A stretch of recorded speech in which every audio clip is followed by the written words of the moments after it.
Welcome back to Quantum Conversations. My name is Sarah, and today my co-host Carrie Bennett and I are going to be making these complex topics of quantum biology and circadian biology understandable to the everyday person. Thank you so much for tuning in. We ask that if you are listening on audio only, that you take a moment to leave us up to a 5-star review. And if you're on YouTube, leave us a like, leave us a comment. It will help to get the show out to more people. And before we jump into today's topic, just a quick reminder to head down to the show notes and check out my free resources as well as Carrie's free resources. We also do have courses on a variety of topics. If you are hoping to dive deeper, Carrie and I both have practitioner courses available as well for anyone who wants to begin to bring these topics to their clients and help them to implement these strategies into their daily lives. So check those out. We also have a co-taught course called Quantum Fertility that is available that allows people and practitioners to work on their fertility using these principles of quantum biology and circadian biology. Again, thank you so much for listening or watching today's show, whichever one you are doing. And let's go ahead and jump into it now.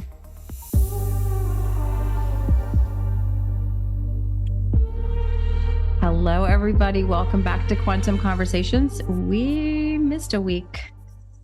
It was.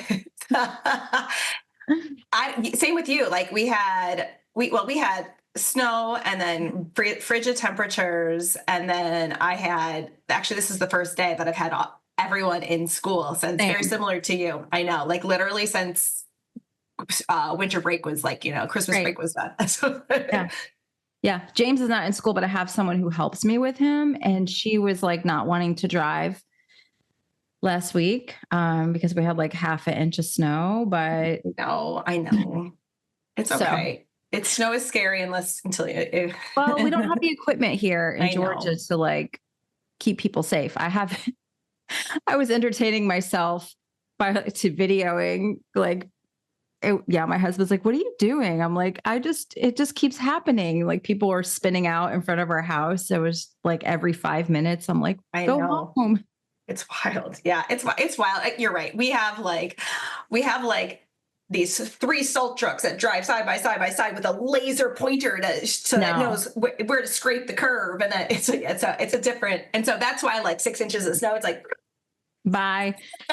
Yeah, no, here that would disable us for a while. Yeah. For sure. It was bad. People don't even have snow shovels there, probably. No, like to shovel there. It hasn't snowed here since 2018. Yeah. That's the thing. Because I don't have any snow stuff. I don't have any snow stuff for my son. Like my daughter when she was a baby, we're going like off topic. When she was a baby, it used to snow. I feel like it snowed at least once a year in Georgia. Like we'd get one in January, February, sometimes March, at least one. So you kind of like buy a little bit of snow stuff, gloves, the boots, but it hasn't done that here since 2018. So I had nothing for anyone. I'm like, well, just stay inside. Which is hard for kids because kids see snow and they're like, oh, he was out there. He was out there. My daughter was like, no, I'm not, forget it. Well, teenagers are a little bit different, right? Yeah, she's 17. She's like, been there, done that. No thanks. Thank you. I'm good. But he was out there. So anyway, that's why we missed last week. Sorry. Yeah, but we'll make it up this week by talking about food, everyone's favorite topic, except mine. Mine. But it's what people really want to hear about. They want to talk about it. And it is important because there are some people out there that say it's only light and food has no repercussion. You can eat whatever you want, just get your light right. And I completely disagree. Right. And then I also run into an issue. I just got a post right before we came on here. I've been following you for a year and I still have 50 pounds to lose. And I'm like, you got to pay attention to your food. Like I need to see a food diary. If you have been quote unquote following me for a year and you still have 50 pounds to lose, I need a food diary. I need to see what's going in your mouth. I need to see what you're eating, how much of it, and be completely honest with me. And how much morning light are you getting? Are you getting adequate, lux exposure? I mean, there's so much that goes into this because this is a thing I'm working on with a lot of my coaching clients is I have to really explain to them, you cannot skimp on this morning light, and you can't just ignore the no blue light and the no dim light after sunset. There is ample scientific data and research, and I have to send it to them in their protocols. I'm like, read this, read this, read this. Here's the science that shows if you have a dim morning and a bright evening, like most people, too dim, too bright, it actually slows down your metabolic rate. 100%. Conversely, if you have a very bright morning from sunlight, preferably, and a very dim evening, this, again, has been shown scientifically time and time again to increase metabolic rate, increase fat burning, decrease triglycerides, decrease fasting insulin, improve metabolic markers across the board. So if you're not doing those basic things with light, you think you're getting enough morning sunlight, but you're out there for 5 minutes and you're kind of half-assed doing the evening stuff, that could be massively impacting your appetite. So, well, and just result, and just the effects that you feel from light in general. I have a lovely community member who is going through quite a challenging, health journey here. So it's a struggle to get outside, but was, starting to do like a few minutes. And I said, do me a favor, try a day or two of 45 minutes. And if you can manage that, I know that's a big ask, but if you can manage that, what do you notice? And they came back and they said, oh, well, yeah, that's definitely a significant change. I'm actually feeling more energy and more mental clarity. But at the same time, it's draining. It's a draining thing. I get it. And so now it becomes, okay, we know that greater exposure gives you a bigger benefit. What's the frequency with which you go out? Is it once every 3 days and then you're outside for 10 minutes or 20, or you're by an open window and getting more brightness exposures? And so, there's a lot of tweaking that has to happen with this. People here go outside at sunrise, go outside at UVA rise, but it's like, well, yes, and maybe your specific situation requires more than you've currently been doing. Correct. And that's what I've been learning a lot with these one-to-ones I've been doing this past month. I'm like, I teach all this stuff. I put out so much information, but it's being lost and people are still really confused. And so I'm doing all these like personalized protocols for people. And I'm like, I know you've been following me for a while. I know you've been listening to this for a while. And this is they still need a lot of like encouragement and understanding about these topics. And I have one who is just really struggling with a lot of pain in the morning. She's staying up late, she's watching TV, snacking, eating late into the night. And then she wakes up and her whole body's in pain. And she's like, I can't, it hurts to think about going outside. She's in Canada. She's in a really cold environment. I'm like, look, this is what we're going to do. You have a chair in your bedroom? Yes. Comfy chair. Cause I don't necessarily want you laying in bed because you're going to fall asleep. Take the comfy chair, move it beside the window. She's got a red light panel. I'm like, let's put the red light panel on your shin bones, shine it on your shin bones because the shin bones have a systemic effect on the whole body. Yes. Open the window, bring some warm water with lemon. Yes. Sip on that during sunrise. Love it. And then I've got the My Circadian app. This is what I've been doing also with clients. So I'm like, okay, where are you? I told you. I love it. I told you. I was like, you did. You're the one who made me do that. My developer fixed it now.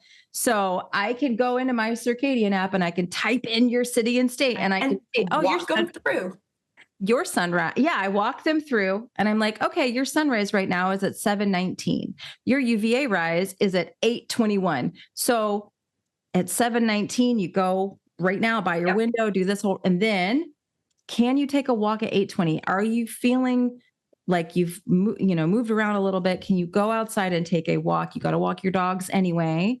Can you do it at that time? And so that's what we're doing. And I'm like, and we have to get we have to change this evening routine. Like there's no easy way around it. If you're snacking at night, if you're eating at night, your body's not going to repair. You're not going to get sleep. Leptin's not going to dock to the brain. You're not going to make growth hormone, melatonin, all the things. And of course you're going to wake up in pain because your body's never repairing. So the morning and the evening routines, if you're trying to make a change with your nutrition, you have to do those. They're not optional. They're not like, oh, I just went outside for like 2 minutes and now I want to change my diet and have this trim. It's going to be way harder if you do it that way. So that's where for I'm sure. finding with a lot of my one-to-ones and a lot of these conversations I'm having is just like, okay, how can we make this work for you in your environment, with your lifestyle, with your job? And yeah, Yes. sometimes we got to get more creative than others, but it's got to happen if we want to give someone really the best shot at feeling better. Not even about the weight loss. Yeah. Weight loss will happen, but some people just want to feel better. They don't want to be fatigued and brain fogged and feeling bad all the time. Well, when you lower inflammation, the body then says, oh, now we can mobilize fat as a fuel source. Right. There's not an underlying threat, right? And Right. now we can actually start to, bring that weight, body fat storage back into what would be considered a healthy range for someone's body frame. It's just a natural consequence of this stuff. It is. It is. And so like I talk all the time about weight loss because sometimes that's the only way I can get people's attention. But but then they're like, but what I have to do this like outside stuff, just give me the diet. I just want to follow the diet. And I'm like, it Yeah, I know. that was me many years ago. I get it. Same. But Same. So that's why the previous episode that we recorded was about light, right? Do it. That's the foundation. Mm-hmm. And double down on your light if you need to, right? Before you overly obsess about your nutrition. I mean, nutrition's important, right? We don't want you eating fast food, junk food, right? But a lot of the people who are coming to you and I have been really, they're sourcing clean foods and things like that. So like, that's why I say double down on the light. Then let's kind of sort out the nutrition. And for me, I think for you too, the first thing about nutrition is not necessarily always like what are your macros throughout the day? It's, are you eating breakfast? Like, and that is the biggest thing I'm finding with my clients.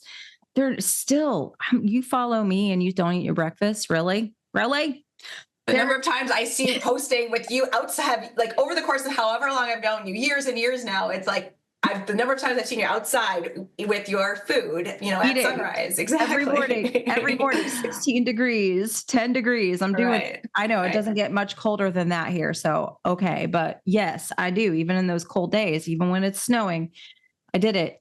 But yes, I am getting so many clients that they either don't eat enough at breakfast.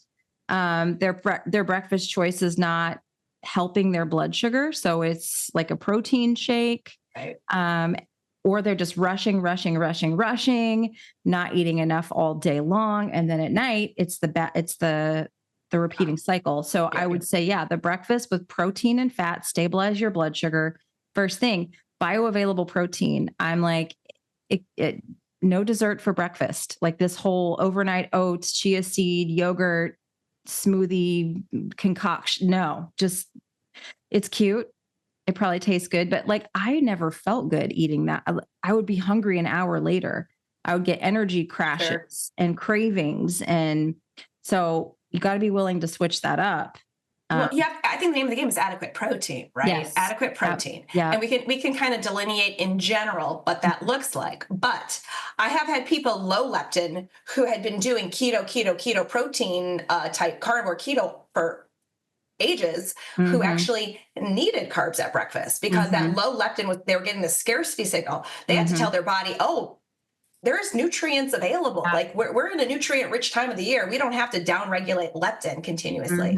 So there is a situational thing, but the underlying thing is, are you getting adequate protein? So high leptin, lower carbs, lower leptin, maybe you can play around. I still, I'm normal leptin, but I still like a zero carb, close to zero carb. I still do zero carb, but but I'm the same with even with people who have elevated leptin and they've been eating donuts or cereal or toast for breakfast every day. I'm like, okay, well, let's have the protein fat, end it with a small cup of berries, end it with resistant starch, some baked potato, like cooled potatoes that you reheat.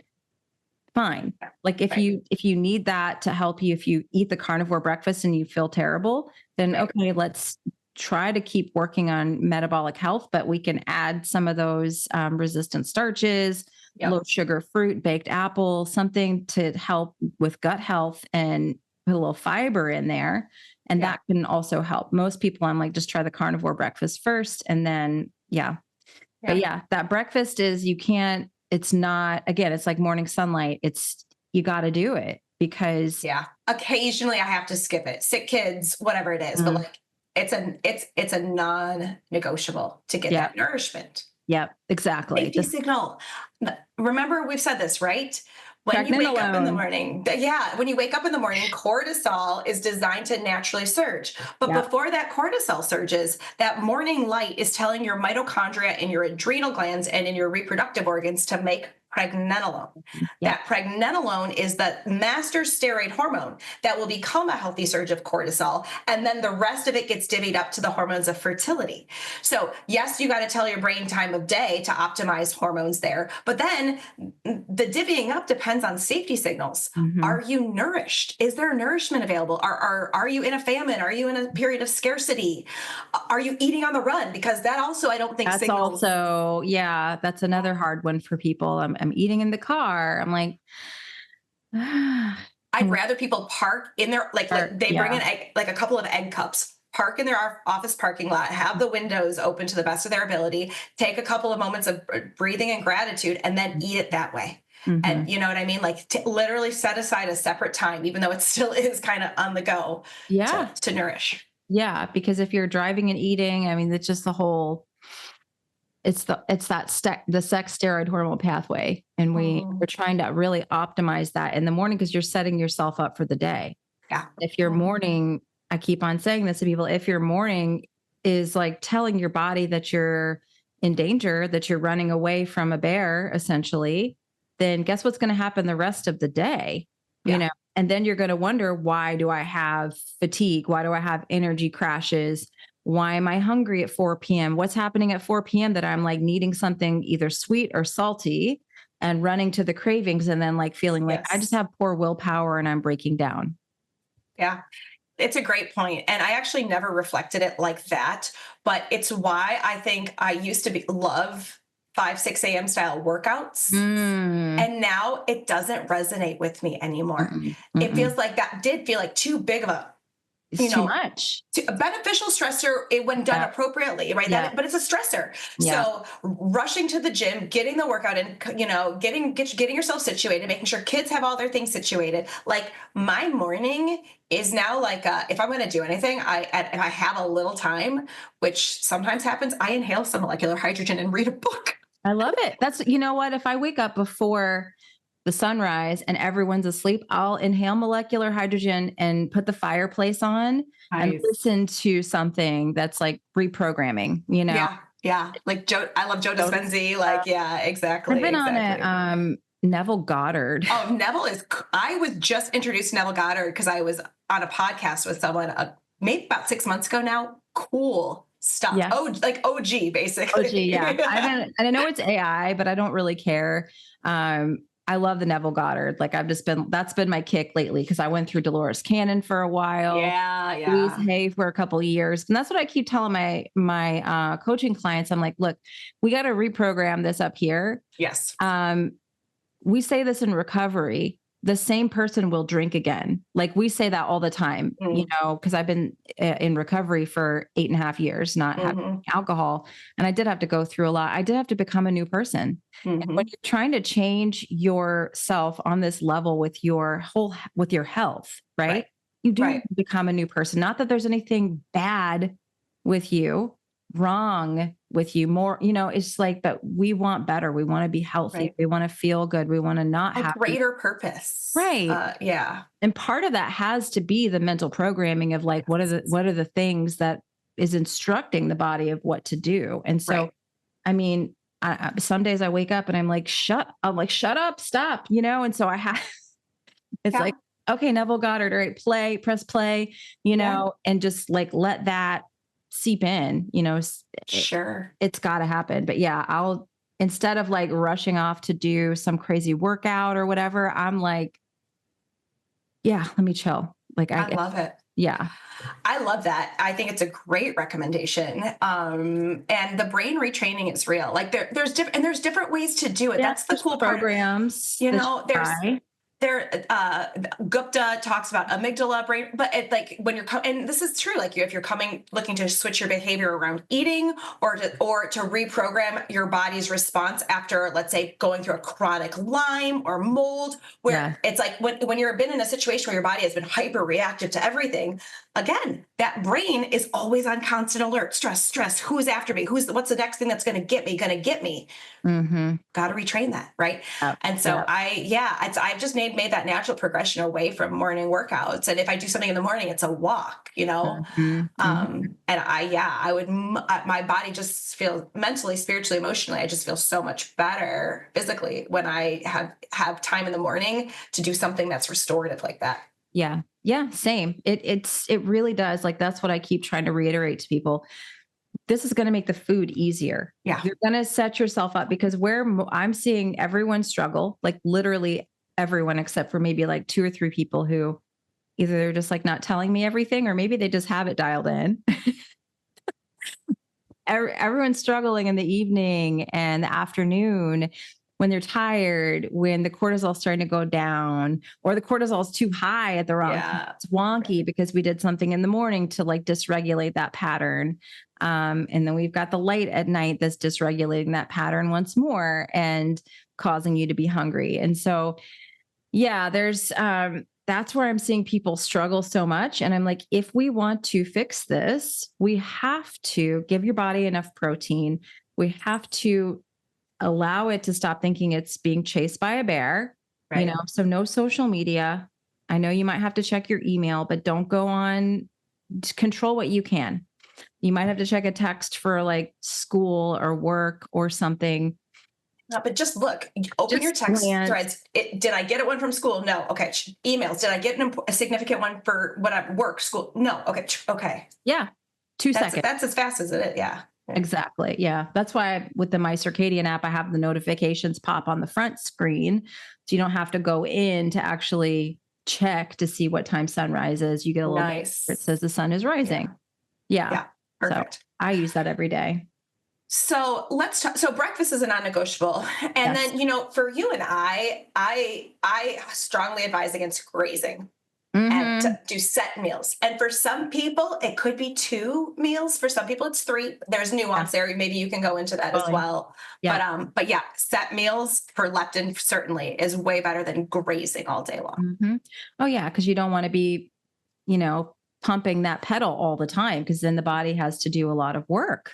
And you do want to just kind of bring that down, So I typically start people out at 3 meals a day. And then I don't want anyone to really do any intentional fasting right off the bat, because everyone is like intermittent fasting. I want to do a fasting program. I'm like, not right now.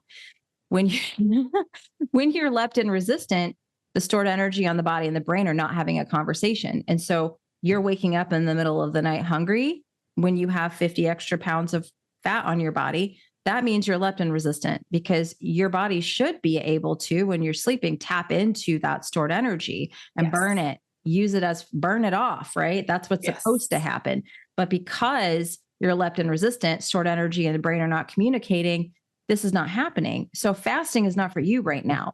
We need to get your body back into a feeling of safety, get the circadian piece dialed in, get the protein piece dialed in. I have a formula for protein. I don't know if you do. But I'm like bioavailable protein, no nuts and seeds and beans and grains and all this, like that can also cause issues with leptin, believe it or not. So I'm like bioavailable protein 3 times. You go based on lean body mass or ideal body weight. Desired body weight. Desired body weight. But if someone's 300 pounds, we're not going to put them to 145. No, I'm going to say, let's assume your desired body weight is like 200, right? Yes, totally. Let's not jump down to 145, but typically I'm like, take your desired body weight. So let's say your desired body weight is 145 pounds, something like that. And then you convert that to kilograms, which I think is, don't quote me, is like 62, 63. That sounds about right. Yeah. Yeah. And then multiply that by 1.5. 1.5. Yeah. So I'm on board with that. You're ending up around like 90 grams or so per day. That way you're not having to 30 grams per meal. I mean, that's very reasonable. Easy. you can do that. And you don't have to pour protein powder in your coffee Right. or add them, which those are a whole separate thing. I'm like, don't do those. Just eat the food. You want to chew the food that give your body the sense of safety. Let's, sync up all the clocks and you don't want to add a bunch of artificial stuff in there. Right. So it's simple, prioritize that protein, figure out your amount. If you're pregnant, if you're breastfeeding, if you're super active, if you're a man, we go up. Yeah. I usually am like pregnant or breastfeeding. Let's bump that up by 15, 20 grams and see if that's enough. If it's not enough, we can go up more. But if pregnant or breastfeeding, we're going to go up higher. Yes. Or someone who's very elderly and losing a lot of muscle, then again, we can also bump that up. So I want to give one size fits all, but I can't because it's just not. There's too much nuance in there. Too much nuance. But that's a starting place, That's a great starting place for people to kind of work from, and then be in your body, and see how you're doing with that, right? And yes, the scale, we know you want to see that move, but there's other things that you could see as well. Yeah. So when you're getting adequate protein, if you are exercising, your exercise recovery could look better. Yeah, protein, if your body's digesting it, you can look at things like growing hair growth, skin, basically repair happening in the body. And so be aware of those sorts of things as maybe preceding the scale moving. Exactly. Your body's not going to prioritize the weight loss if it's holding on to, if it has to repair. Right. The repair is always going to come first. Yeah. There is a point though, if you've been doing all the things for a while, like the comment I just got before we jumped in here, then I want to see food diary. I do want to look at it. I do want to look at how much you're eating, and I need it to be honest because people don't always record everything or they're cognizant of everything. That's the other thing I found out in a lot of one-to-ones is I'm like, let's go through your entire day. Yes. Because in your email, you said you're eating really healthy and you're only eating X amount of calories a day and you're not losing any weight. Then we go through the day and then I'm like, the sneaky foods, sneaky bites, sneaky calories, I don't want to think about calories. I don't want people obsessing over them. Fair, but there are a lot of instances where people think they're eating really healthy and little things are kind of like sliding in there. That they're and not. Sometimes it's the calories, or sometimes it's like, well, I just had a handful of M&Ms at work, and Correct. It's like, yes, that calories, maybe calories wise, it's not a ton, but then you've just increased your insulin, and that so basically your body doesn't think the tasting. Tasting. I had one person who she cooks for a living, and and she's like, well, I have to taste. I'm like, do you? She's like, well, not really. I'd like to taste it before I serve it. I'm like, but do you have to? Right. You've been doing this for, 15 plus years. Do you have to taste it? And interesting question. She's like, no, I don't have to. I just feel like I should. I'm like, okay, well, you're trying to lose all this weight and you're tasting food during the day. You're not even counting that. And then you're spiking your insulin. You're bringing insulin up. You're messing with your leptin.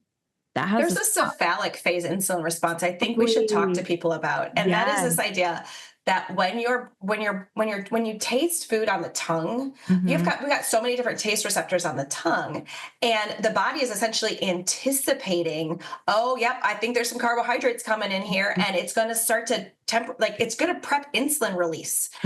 This is why there was a whole study that was done that was trying to switch children over from a sugary beverage to diet beverages, and it failed to show any shift in weight. And simply because you're tasting sweet on the tongue, you're still releasing insulin because your body is anticipating a mass, especially those artificial sweeteners, which are like up to 13,000 times sweeter than sugar. So your body's like, sugar bomb incoming, insulin. And that's going to dysregulate your leptin. Yeah, further. Exactly. Yeah, that's one thing I have to really drill in with people too. No artificially sweetened protein powders. Okay. Right. No diet sodas, no Zevia sodas, just water. Let's just water. Winter time for me, it doesn't get any better than hot water and lemon. That's what I was going to, that's what I've been doing a lot of. That's my emotional support beverage for my wild afternoons lately. Well, yeah. And in the mornings too. In the morning. It's so nourishing. Yeah. Yeah. It gets everything started. I was just telling my community this. So I don't know how this popped up onto my feed, but it was like a video from 1959 of people in the UK sharing what their flu strategies were. And one lady had a great one. She's like, boiling hot, like really hot water. Like you take basically a half a pint of it 5 or 6 times a day. She's like, your body will absorb the hydration. You'll flush it. You'll heat up from the inside. It'll feel really good. I'm like, yeah. I was like, I'm on board with that. That sounds great. There's something really, I think I love hot beverages, especially in the winter, but specifically hot lemon water. Sometimes I'll do a little crank. So with the like sea salt, a little grinding, a little sea salt into it, a little bit, almost like a hot lemonade. It's good. I do a lot of that. And I think that can help people with those cravings in the afternoon as well. Well, it'll hydrate your blood volume so beautifully too, which is, it's a very good, important safety signal to nourish as well. So definitely. Yeah. I think it's an underrated tool. We want to talk a little bit about why we both use more red light therapy in the winter really quickly. Yeah, absolutely. Come summer, it is so easy for me to pop outside for 5 minutes here, 10 minutes there, take the clothes off and just soak up the natural light, right? And I know you do. I know you do the same. And it's beautiful because we're getting all of those red and near infrared wavelengths from the sun and imparting all those healing benefits from sunlight. But come, November, December in Michigan, there's very little opportunity for me to do that. It's just too cold, and so I'll go outside and get my light signaling through my eyes, but my skin really, that infrared and red that I want to absorb through my skin is just lacking. And so that's why I would highly recommend if you live in an environment like that, you consider using a red light therapy panel in the winter. It can be the biggest game changer. Yeah. And we both love the Boncharge Mini. This is super convenient. You can take it with you traveling.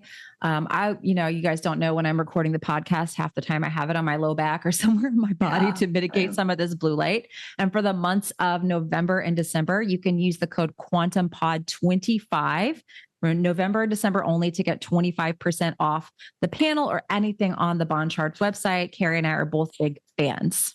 Yeah. And one more thing really quickly with that. It's a great gift too, right? If you want to start getting people involved in this lifestyle and say it's the most convenient way, if there's a mom that who needs to tend to boo-boos and aches and pains for kids or earaches, tummy aches, sore throats, it's a phenomenal gift to give as well because it really can wipe away pain very fast. I love it. All right, check it out. Link is in the show notes. Do you want to go into this in this episode or do you want to do this next episode? Because I got some interesting questions in my community about should I prioritize the deuterium content in food versus conventional versus organic versus and there's a lot to sort out there that I think could be a conversation in and of itself. I don't know. I kind of want to make a full episode out of it because we're going to talk about deuterium versus glyphosate. Mm-hmm. Let's keep this one higher level and just basic, and then we'll go into that next week. Deal. Yeah, Deal. Let's do that. Okay. Because I want people in this episode to kind of walk away with the basics, right? The basics of nutrition, what you need to know. I will recommend a website if you're in the US. I think it's seasonalfoodguide.org. Have you seen that? Yeah. I got one that's like foodfarm.com, farm.org or something. Yeah. Where you can basically click on your state and see what's growing seasonally. Yeah. Yeah. Seasonalfoodguide.org. That's the one I put in my seasonal food course. But, and there's other ones in UK and Australia. Yes. I found like 30 different websites like that and put it into my $5 seasonal food guide. Yeah, but if I go in here, Georgia, late January, produce available in late January in Georgia: bok choy, Brussels sprouts, carrots, celery root, citrus, collard greens. I mean, there's like a whole list of stuff that is. Sounds like my summer. I know, we're in Georgia. we're gonna get like some days in the 60s next week. I can't wait. There's a reason I have never wanted to ever move any further north in here and only south. eventually, as a matter of fact. The website that I have linked on my product recommendation guide is farmflavor.com. And you can go to your state and do the same thing. You can download their guide and see what's available seasonally. So, yeah. So what I have people do is I'm like, let's get the protein in. Let's not even stress about macronutrients at this point yet. Yep. Fill your plate with seasonal produce, what's available. If nothing's available, look more at cellar stable foods like your root vegetables, potatoes. Yes. Get a resistant starch, like cook a potato, cool it in the fridge for at least an hour, and then you can reheat it. That's great for gut health. Fermented foods. I like fermented foods. Now, histamine people can't always tolerate them, but correct. I do like fermented foods. So yeah. I mean, I just like to keep it very simple, especially in the winter. We don't need to have extravagant. Everyone wants meal plans. Everyone wants like a food plan. And this is what I told my group yesterday, because what I do with my one-to-ones is I'll give them a food list based on our conversation. I'm like, here's all the proteins you choose from. Here's produce that's available right now for you. Here's fats. Here's some good seasonings that are really winter appropriate and appropriate if you're trying to lose weight. Or there's some, my coach Becky in my group was saying that she found some interesting studies that specific spices actually support healthy leptin signaling and act as a GLP-1. Sure. So we put those spices in there, and I'm like, this is what I want you to do. Take the list, copy it, put it into ChatGPT and say, hey, ChatGPT, make me 10 recipes, 30 grams of protein, balance with carbs and fat. And it'll actually create recipes for you. That's cool. Meal ideas. Yeah. That's super cool. Yeah. It's an interesting tool. We try to use it to our advantage. But that's an idea for people that are like, that need the recipes. I'm not a recipe person. I'm like, just batch cook a bunch of meat. Well, when I know what's local, I know how to source good quality meats. When I know what might be, so right now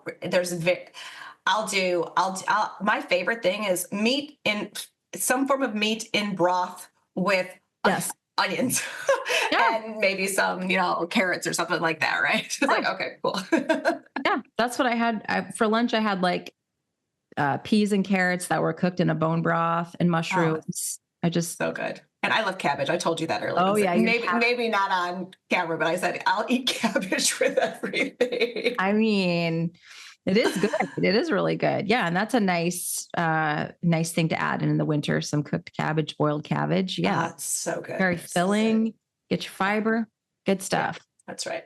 Yeah. I mean, for lunch today, I did a whole tray of salmon, wild salmon that I just baked in the oven with ghee, easy, in a glass dish. I just cut it up, put ghee, put it in 15 minutes, bam.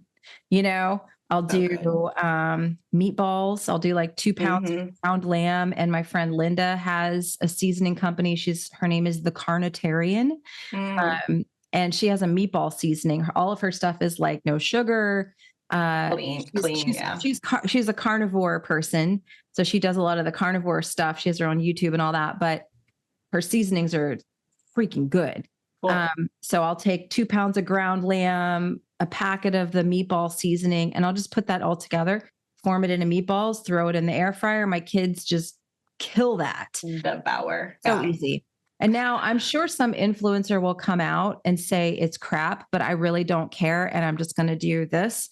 But there's a brand of French fries, sweet potato toast called Roots, and it's seed oil free.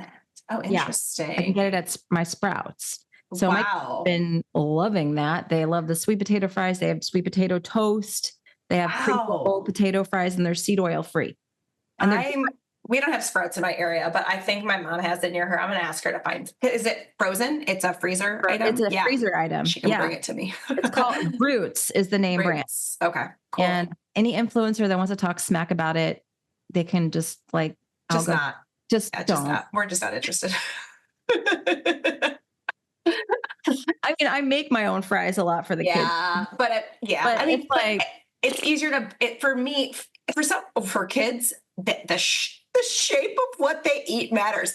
I could like bake a sweet potato and there's no chance versus if you cut it into these strips. I mean, the fries, they want the fries. Yeah. Oh, whatever. That's the easy thing too. Like you do the meat and you do the sweet potato fries. Yeah. I'm gonna give you one too. I just found these. Have you the in the freezer section? Is it Forces of Nature? They we buy those. They make meatballs. Oh yeah, organ meats in them. They make meatballs. I just found them in the freezer section at our local health food store, and I just tried good. All the kids ate them. Good quality stuff, super easy. Basically, like you said, just pop them into a baking sheet and toss them in, and then I pulled them out when they were almost done and put some sauce on it, and it's so easy. Oh, I love that. I know. Yeah. So when we were having lots of kids home all the time, I was like, I need something fast. I need to be able to work a little bit, so I need something fast and easy. That's how we got to the fries and the meatballs and yeah. Luckily my kids will eat salmon. I do a lot of wild salmon. Like I said, I just cut it up, put ghee on it, throw it in 15 minutes. They don't need it to be fancy. Linda has a taco seasoning also that's really delicious. Oh yeah. Yeah. So I'll saute some onions, maybe some peppers, some mushrooms, put in ground beef, use her taco seasoning, maybe sprinkle on some cheese. Solid. Yeah. Super easy. Just like the thing with food is I think people, it's like analysis by paralysis kind of deal. Yes. Like I got to do the ketogenic diet. I got to do the paleo diet. I have to do this diet. And I'm like, I'm just going to give you a list of foods. Please, here's your protein. Eat real foods. Keep it very simple. And you're probably going to see a lot of progress. And it's the people that are struggling a lot of times, they're sneaking in things that they're not really cognizant of because they're just kind of like, this is just the thing that I eat. I'm dumping sugar in my coffee. I know. I've seen that. Yeah. Or they're not eating adequate breakfast. I really think that makes a big dysregulates deal as well. The appetite and the metabolism because it does downregulate the metabolism after a time. The cortisol is going to start to shut down thyroid function. People don't realize that in I think that some of the best studies done on intermittent fasting actually did early TRE. Yes. Right? Early intermittent fasting. And it did. When you do it that way, that's where you saw so many metabolic improvements in terms of reducing triglycerides. Yes. Not that triglycerides, but they're checking traditional biomarkers. Yeah. But reduced markers of inflammation and then reduced appetite. No one thinks it's a thing. Appetite regulation. It is huge. Yeah. Yeah. I keep on bringing up this study, but I just love it so much because it's on perimenopausal women and they both two groups ate the same amount of calories. They were perimenopausal women who had weight loss resistance. They were both in a calorie restricted diet, right? So they both lost weight, but the women who ate a big breakfast and a small dinner over the women who ate a small breakfast and a big dinner, the big breakfast, small dinner group had a higher, they lost more weight and they ate the same exact amount of calories. And they also had lowered fasting insulin and lowered triglycerides, reduced appetite, and they lost more body fat. Yeah. Wow. Period. And reduce waist circumference over the group that ate the small breakfast and the large dinner. Again, both groups lost weight, but the ones who were in the big breakfast, small dinner category lost significantly more and had better metabolic markers than the other group. So I love research like that. And I want to give you a ton of kudos too. What I love about what you've been sharing on social media is emphasizing what you call single ingredient foods. Yes. It seems like it's such a foreign concept to people, but it's like we said, get broth, get meat, throw in carrots, add in a spice or two, some onions, right? It's like, and then that doesn't have to be labeled as keto, paleo, whatever. It's just, you're cooking with real food. Right. It can be that simple. It really can be. And that's a good starting point, right? Before you obsess over macros and stuff, like you said, get adequate protein and eat single ingredient food. Right. It's that simple. It's not easy because a lot of people are very addicted to the processed foods, the grains, the nuts. All of those have huge addictive quality. I was addicted to nuts for many years. I would do great all day. And then I would eat my dried mangoes and nuts at night. And then why am I inflamed? Why am I not losing weight? Because you're eating healthy Yeah. foods at the wrong time of day and you're eating too much of them. The nuts, for some people, most people that I'm really have worked with, they eat more nuts than they think they do. Yeah. And Well, when you look at the serving size, it's like supposed to be like, I mean, it really is like a quarter of a cup or whatever, right? It's not, and I don't know anybody who sticks to that. I don't know anybody who sticks to it. So can we go really quickly back to the calories thing? Yes. Because that study that you just highlighted, I think needs to, because that just like you said, that goes to show you that calories are different depending on time of day. And then also calories are different. That's why it's not a calorie is not just a calorie. It's just not just a calorie. We talk a lot about how calories will maybe release certain hormones, like aggressively release insulin, more insulin versus not. I mean, Evening. Yeah. Right. And so there is something to be said. Yes, in a way, I do think calories matter, but I do think it matters more when you're eating it. And if you're eating high quality, good quality foods, I think, again, the body regulates itself. So we're not saying that you can eat 4,000 calories a day, even of good quality stuff. We do understand that the body has a nutrient threshold and then it's designed, because when it comes across a surplus of food in the wild, it's designed to be able to store that away for later when it doesn't burn in real time. We are designed to put on body fat. And so we don't think that, again, we're not saying calories don't matter at all. We're just saying, look at the nuances of calories.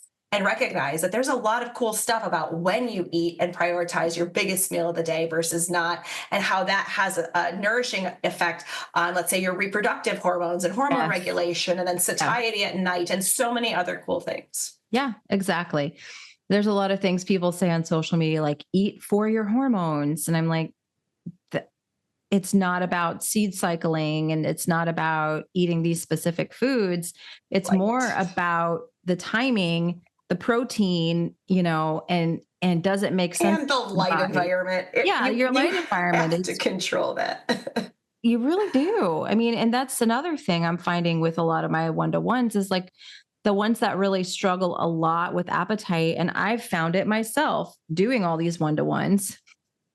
Y'all that got in on this, I don't know if I'm ever doing it again. One time only. Know if I have I love it. I love talking to people. You learn a lot. I learned so much and I love it, but it's taking a toll on me to sit on this computer, even though I have Iris, my computer's on like 1625 Kelvin. Most of the time I have this panel on. I'm in front of a window that's cracked open. I mean, I do all the things and I'm still very drained after 3 hours of Zoom. I'm just still like, I'm not feeling it. And then I have the clients that are in an office with the overhead lights on, no window, or in an office, overhead lights, no window, computer, Bluetooth everywhere. And their appetites are very dysregulated. And they're like, I don't understand why I can't lose weight and my metabolism is stuck. And I'm just like, going to have the whole conversation about what blue light does to cytochrome 4 and how blue light, uncouples DHA. And like, there's so many things that blue light and non-native EMF dehydrates on a cellular level, takes the cellular water down 15 to 20%. Well, that's a double whammy. It inhibits the mitochondria from making it, and it increases the need for that redox, which is water in the cell. I mean, it just creates a vicious cycle. Yeah, it's tough. And so there's a lot of things, like I'll have them kind of copy my office structure. Yeah. But you have to be intentional of like going outside, even if it's cold, doing some grounding in between sessions, getting natural light, which I haven't been great at because the weather here has been terrible, So that also comes into play as your daytime environment.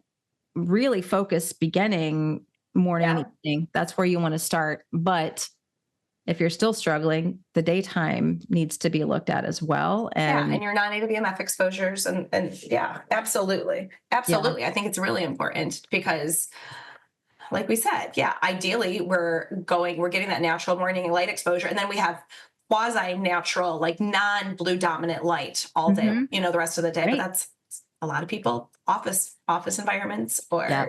you Yep. know, picture working in a retail outlet, picture work. Mhm. It's like that. Those are ones that, yeah, you do need to think about mitigation strategies there. Yeah.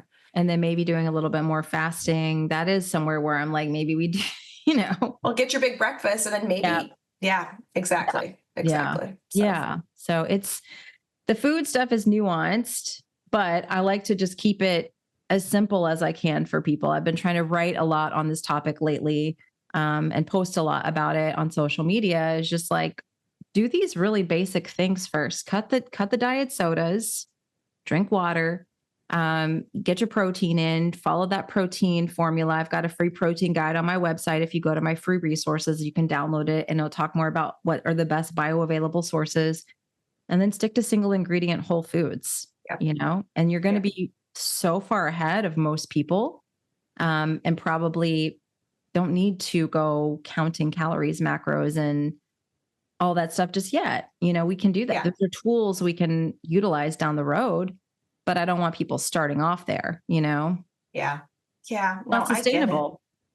Yeah. And like, it's, yeah, it's like, yeah, get the basics in place first. And then we'll decide if you need to lower, if your carbohydrate need is less than what you're currently giving it. I Yeah. mean, that would be the Or next. maybe you want you to put on a CGM and see what's happening, but don't Right. do it day one. You know, Right. you may not Right. need to. We may just have had people lose massive amounts of weight just doing that, you know, Mhm. and then Mhm. I have one lady last year, she started in February, she lost like 50 pounds. And then she's like, okay, I still have like 30 to go. I want to try keto. I'm like, okay, cool. Because you've been doing this for all this, you've got all this lifestyle and stuff behind you. Let's play around with it and see how your body responds to it. So that's where I would say, sure, we can try it if you want to try it. I'm Mhm. not going to start people there. I used to. And then I know. I'm like, then you got to know where to go. What are you going to do? You know? That's it. It's the same thing. It's fascinating because it's a very similar concept with deuterium, which I'm going to talk about. Like when people start off too low in deuterium depletion, it's like, well, now what's Now the what do next you do? thing, right? And Right. so, yeah, the body is. The body does work very well with like It adapts. 2% changes, and then we give it another, Yeah. and so That's why you don't want to go from like 100 to 0 overnight, because then your body's going to adapt to 0, and then you're going to you can't drop lower than that. yeah, and without knowing how to cycle, because that's something that's not talked about in the keto community at all. It's not. No. They don't talk about how you They can become demonize it. They're like, oh, you're a carb addict. I've been called a carb addict. So and then when you were carnivore, you were called I don't know. You've been You called a just lot of can't win. names. You can't win. You can't win. win. People stop name calling. You're full of water. Just stop name calling. I know. I got one over the weekend that just made me sick in my DMs. I was like, this has to be a bot. This can't be actually real of somebody like talking to me this way for no reason. But yeah, it's part of what we do, unfortunately. Oh, I know. Yeah. I know. But it's okay, because out of the one comment we get like that, there's hundreds of other comments Really that are kind really ones. kind People ones, who are so. super grateful and Yeah. appreciative. The but one still hurts though, just FYI. it people, does. so It stop still makes you feel sick and like, why am I doing this? Why? Yeah, I hear you. Yeah. But that being said, if you comment negatively, we're not going to listen to it. I've been looking at the comments less and less, so I apologize. Sorry, people. Yeah, sorry. It's I just got 2 kids. we have to steal my clients now. It's like I've just adopted more children to have. Well, yeah, I mean, yeah. Plus, like you said, it affects me, right? Mm-hmm. A negative comment affects me, or even a comment that's maybe not negative, but questioning my intelligence in some capacity. It's like that you go through the whole self-talk. I'm going to show them.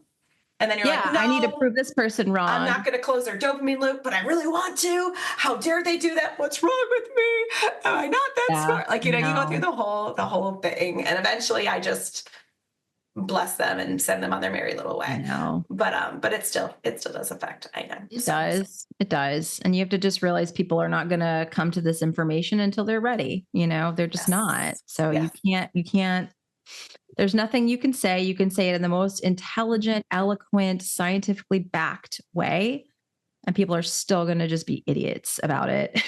God bless. Yeah. And I hope more and more people kind of know that they're full of water and they should be talking better to themselves and to other people. Right. It really is. It's a health problem.